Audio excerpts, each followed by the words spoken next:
Hello, my name is Michael Wang. I'm the Putin Clark Endowed Professor in the Lymphoma Myeloma Department at MD Anderson Cancer Center, Houston, Texas. It is my pleasure to discuss the novel therapies emerging for mantle cell lymphoma in the relapse setting. Mantle cell lymphoma enjoys one of the fastest progresses among many lymphoma subtypes. There's progress in three big categories of therapies in relapsed mantle cell lymphoma. The most significant category, in my opinion, is the CAR T cell therapy approved for relapsed mantle cell lymphoma.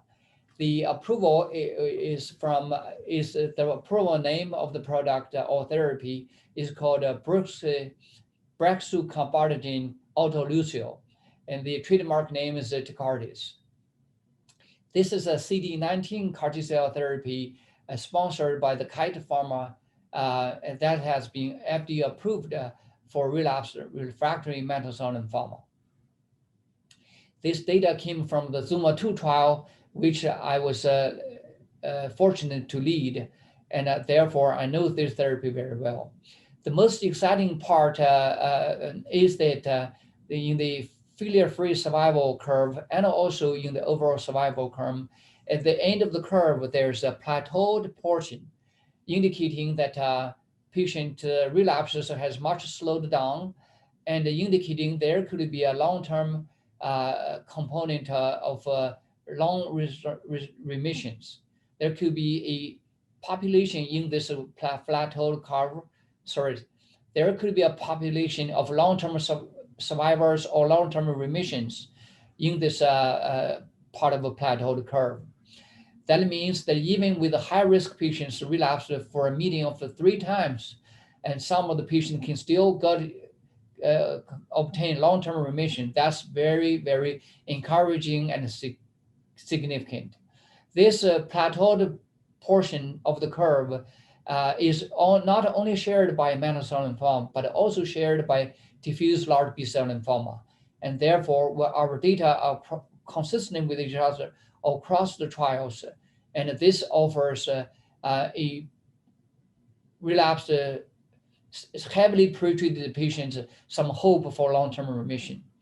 In another category, there's a CAR T cell targeted therapy, In another category of targeted therapies, there's also new progression with a new drug called Loxo 305 or called Protopronip.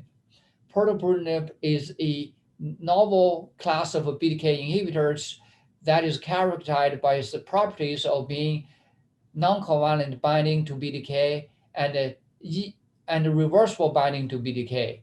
And this has been tested in a 323 patient clinical trial, phase 1 and with the phase 2 cohorts. The mantle cell lymphoma, non-Hodgkin lymphoma portion was very encouraging. The most unique aspect of this drug is that even after BTK resistance, the response rate is still capped at 52%. So it is 52% for all comers, all for BTK exposed patients. So it is not only effective in all comers of relapsed mantle cell lymphoma, but also, especially also effective for the patient who already become resistant to the covalent BTK inhibitors such as ibrutinib, acalabrutinib, and sometimes zanubrutinib. So the next category is the immunotherapy portion, and there's an exciting new drug called VOS-101. It is the antibody immune conjugate. The monoclonal antibody is targeting the ROR1 antigen on the surface of the mantle cell lymphoma cells, and then is linked to the toxin called MMAE, monomethyl auristatin E. And this is a drug that's used in many other settings of antibody conjugate. When it's combined with connected with the monoclonal antibody ROR1, it binds to mantle cell lymphoma cells on the surface rapidly internalized, and then through enzymatic activity, the linker is cleaved open, the toxin was released inside the cell and in turn killed the lymphoma cell. In the first human clinical trial, and it has proven to be positive, is proven to be effective with a response rate of 47% in heavily pretreated relapsed mantle cell lymphoma patients. As you can see, there are many progress in the relapse setting, with the most exciting being the CD19 CAR T cell therapies, and also includes the targeted therapy agents and also immunotherapies. Thank you.